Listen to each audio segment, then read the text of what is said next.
Hello friends, today we're going to talk about the design of finite impulse response filters, also known as FIR filters, and our emphasis is going to be on the trade-off among the various design parameters. I'm going to be demonstrating the concepts today using FIR, which is a program that I wrote myself and have been selling on the internet for about 20 years. So let's get started. So we're going to start a new project. We select a design type.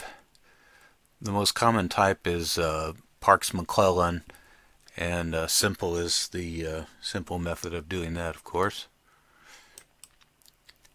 Now we have some default parameters here that will work in terms of creating a successful filter design, but we're going to change those right away. The first thing we want to go to is FS, which is sampling frequency, sometimes called sampling rate.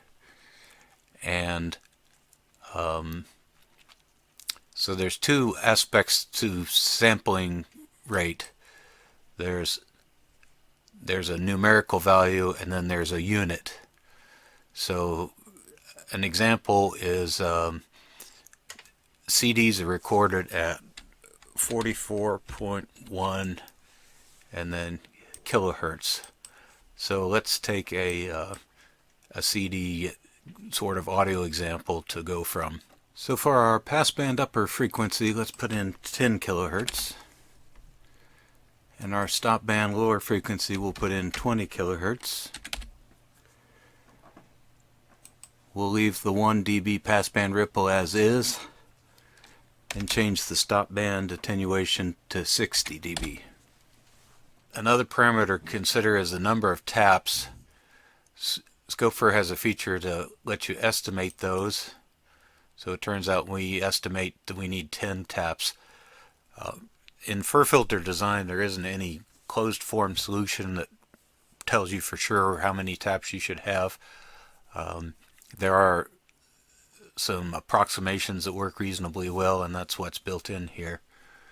So we're going to hit design, and FIR uses all the parameters we set to design the filter. So here's the thing, the frequency response. You can see at this 10 kilohertz where we start our cutoff, we kind of really begin to roll. There's some ripple here, which I'll show you closer in a minute. But then we roll off, and then by the time we get to 20 kilohertz, we're rolled off at our design specification of 60 dB. So this was a successful design. It may be that 10 is more than we need, so we're going to hit optimize. And all optimize does is do an iterative design solution using different numbers until it converges on the fewest number of taps that can be successfully met. So there we found out we can make it with 9 taps instead of 10. Now this appeared to go up, but that was just auto scaling. We're still at 60 dB cutoff here. So FIR has a feature that's I've never seen anywhere else that I invented and I'm kind of proud of. We can do a vertical only zoom here on the left area, and that shows you the ripple. So there's a nominal 0 dB gain throughout the passband of the filter, and we've got a total ripple, which is this broad dotted line that's essentially plus and minus 0.5 dB. So since the red line is inside this dotted line that represents the kind of ripple allowance, then, or passband ripple, then this met the specifications. Now I've zoomed in here. This has a hierarchical zoom feature, so I'm going to zoom back out, and we can see down here in the stop band we talk about attenuation as opposed to ripple. So ripple is how much it goes up and down like we just saw, and attenuation is how much it goes towards zero in linear terms, or in dB terms, that would be minus infinity dB, because you can't represent linear 0 as decibels due to the log nature of the formula. So what you can see here is we've got everything here starting at this cutoff line of 20 kilohertz is below our required 60 dB, and some of it's way below, which is these spikes here, and some of it is just, you know, guessing maybe 5 dB below. But this meets the specifications because everything here is below 60. So in a stop band, more attenuation than you asked for is fine. No problems with that. It's only a matter of, you know, if you were using more taps than you need, you would probably get more attenuation. But then normally you want to minimize the number of filter taps, which has to do with minimizing the amount of memory storage as well as computation that's required to implement the filter. So now, to give you some more context here on the stop band, we're going to zoom in. This has a horizontal zoom that's analogous to the vertical zoom that I showed you earlier. We come below the axis, and then we have zoomed in on that area. So we've got, you know, a blow up of what we saw earlier, and here you can see in detail. We can click on this point and see exactly what's going on at some specific frequency. So at 20 and a fraction kilohertz, the in-phase gain is minus 65. So that kind of makes sense. This looks to be approximately 5 dB, or, you know, a little below 6 dB below this boundary line that's been marked at 60, which is derived from our specification. Another thing to notice here is these are called zeros, and there's a couple of reasons for that, but one way to think of it is the response of the filter at this exact particular frequency is 0, and it's actually true over here as well, although the graphing limitation makes it look like it stops at minus 105. So let's zoom in on that one. You'll see it kind of keeps going as far as we zoom. Let's zoom back all the way out. Here's where we are at our top level zoom. I'm zooming using the mouse wheel to zoom out. And you can imagine, so let's say we want 80 instead of 60. So we'll estimate that just for fun. You don't really have to, but we're estimating 12. We're going to optimize, and the optimizer comes up with 11. So if you look at 12, for example, we're going to redesign with 12.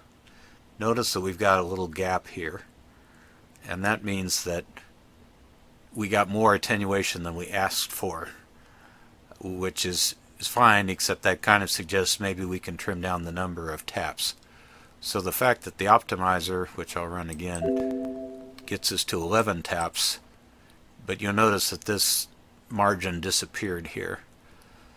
So that all fits together, which is basically, I'll tell you in some more detail later on, but how these parameters kind of affect each other in terms of the number of taps. But in most applications you have some sort of constraint on the number of taps based on you know, how much computation you can do, how much storage you have available. Sometimes the delay through the filter is larger. So number of taps increases all of those factors, and for any given filter response you'd like to have as few taps as possible. It's kind of a fewer taps means fewer resources would be a way to look at it. So with that in mind, let's look at another parameter that we can alter. We went to 80 decibels of stop band attenuation. Let's say I want less passband ripple, so I'm going to put in 0.0 or 0.5 there. And I'm expecting the number of taps to increase to some extent because I've asked for a more demanding filter specification. So we hit optimize. So we go up to 12. And that little bit of dB of ripple didn't really cost much in terms of taps. One extra tap, or let's say a little 10% more taps.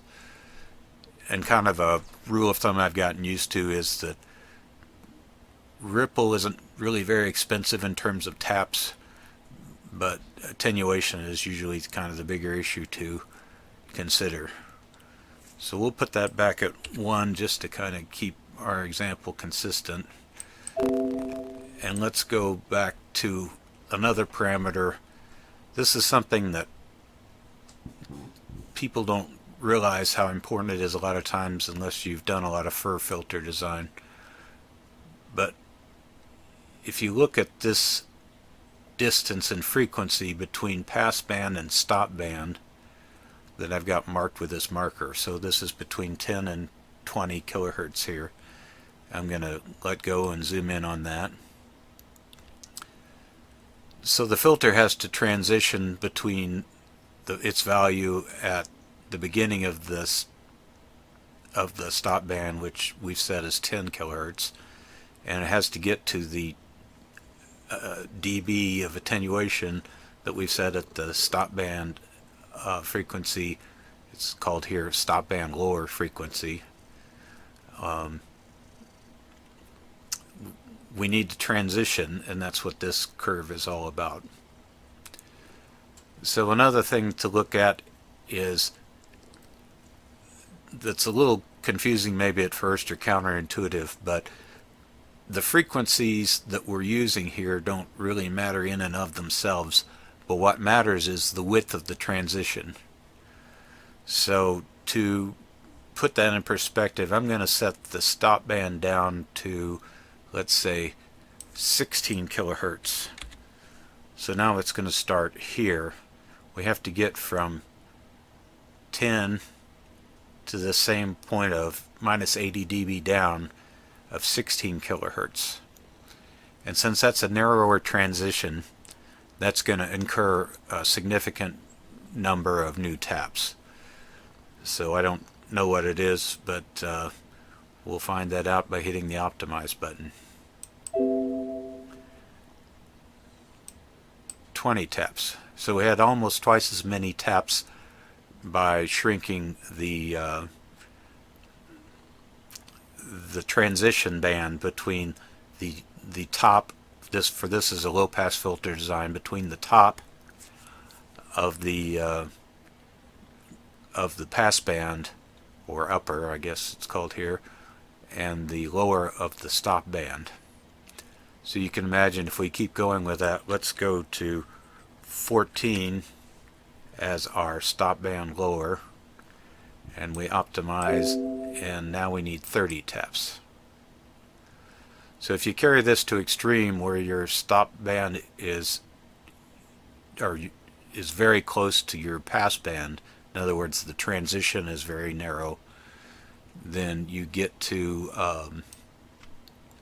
something that becomes a large number of taps. I'm going to take a bigger stride this time and go to 11 as my beginning of the stop band. So there we went to 114 taps. Let's go even farther. We'll just cut this down to 0.5 or 10.5, I mean. It about doubled again. Now if you try to go to exactly 10, you have no transition at all. So that doesn't make any mathematical sense, and Scope FIR will find that and complain about it. So it says for a low pass filter, the pass band frequency must be less than the stop band frequency, or the other way around, the stop band frequency must be greater than the pass band frequency, however you want to look at it. So another way to solve this problem, if we're doing some sort of real world design, maybe you say, well, I want to stick with the 10 here, but I can live with a smaller passband upper frequency. So if you just look at the difference between these two, now we've added in a difference of 1 kilohertz. So let's do that. That's about that 116 taps that we saw before. So just to kind of further the point, let's think about 116 taps. We've got a transition of 10 minus 9, which is 1.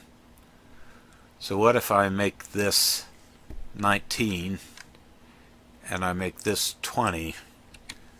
So that difference, or in other words the transition bandwidth, is still 1 kilohertz.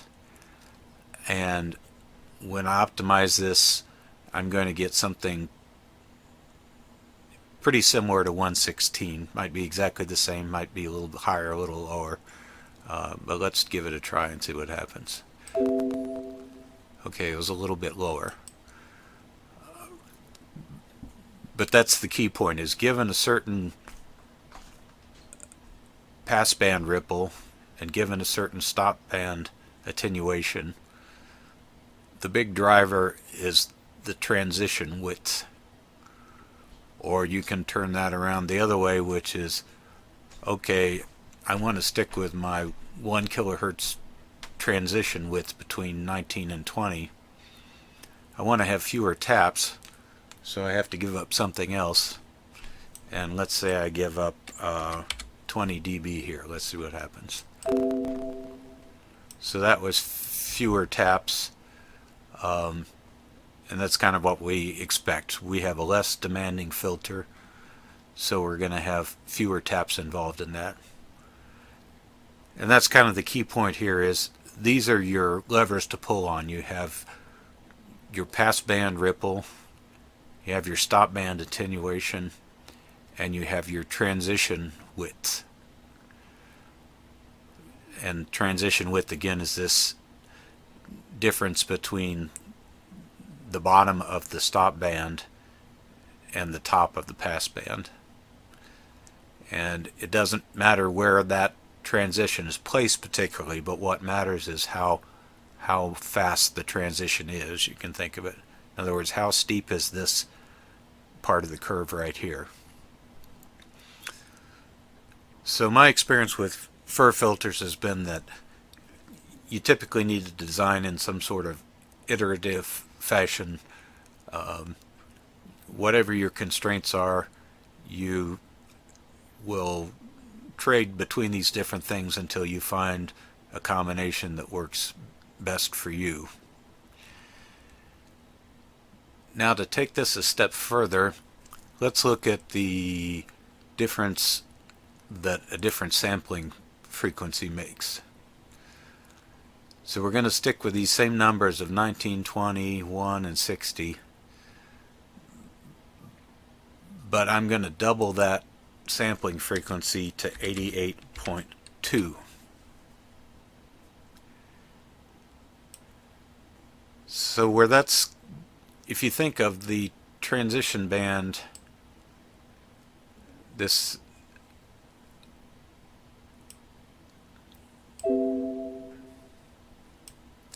so if you think of this transition band as a percentage of the overall sampling rate, the number of taps relates to how narrow this transition band is as a fraction of the sampling rate.